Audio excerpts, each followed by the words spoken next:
Start. আচ্ছা দাদা, site তো আমরা দেখে এলাম, দেখালেন, সবই ভালো লাগলো। এবার দাদা আপনার বুকিং স্কিমটা কি আছে? বুকিং স্কিমটা বলতে এই যে আমাদের ব্রোশিয়ার, ঠিক আছে, ব্রোশিয়ার দেখে নি। এটা হচ্ছে আমাদের বুকিং ফর্ম। আচ্ছা, ঠিক আছে, 2000, 15,000 না, ঠিক 500 টাকা দিয়ে বুকিং করতে হবে। 500 টাকা পার কাটা 500 টাকা দিয়ে বুকিং করতে হবে। নিন বুকিংটা, ফর্মটা ফিল আপ করুন, পেপারসটা তুলুন। পেপারসটা আপনাকে আমি দিয়ে দিচ্ছি। আচ্ছা, দেওয়ার পরে আপনি সার্চিং করুন। সার্চিং করার 7 থেকে 10 দিনের মধ্যে আপনি আমাদের কাছে এসে 30% দিয়ে যাবেন।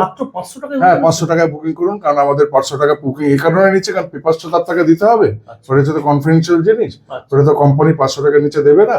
ঠিক 500 টাকা পার কাটা বুকিং আপনি ফিল আপ করুন, পেপারস দিয়ে দিন। দাদা যদি কোনো ধরুন টাকা যদি কোনো প্রবলেম হয়, যদি প্রবলেম হয়, আপনি ওই টাকাটা এসে আপনি 100% রিফান্ড নিয়ে চলে যাবেন। পেপারসটা দিয়ে দেবেন, রিফান্ড নিয়ে চলে যাবেন। কিন্তু 7 দিনের মধ্যে আপনাকে জানাতে হবে, কারণ ওই প্লটটা আমাকে তো হোল্ড করে রাখতে হবে, কারণ আমাদের প্রচুর ডিমান্ড রয়েছে। তো আপনাকে ওই প্লটটা দিয়ে তো আমাকে দিতে হবে, সময় দিতে হবে 7 থেকে 10 দিন। তো নিন, আপনি ফর্মটা ফিল আপ করুন, আমি আমার পেপারস রেডি করি। রেজিস্ট্রি, হ্যাঁ, আমার রেজিস্ট্রি করা, রেকর্ড করা জমি, কোনো অসুবিধা নেই। আপনি বুকিং করুন। ঠিক আছে দাদা, ওকে, থ্যাংক ইউ।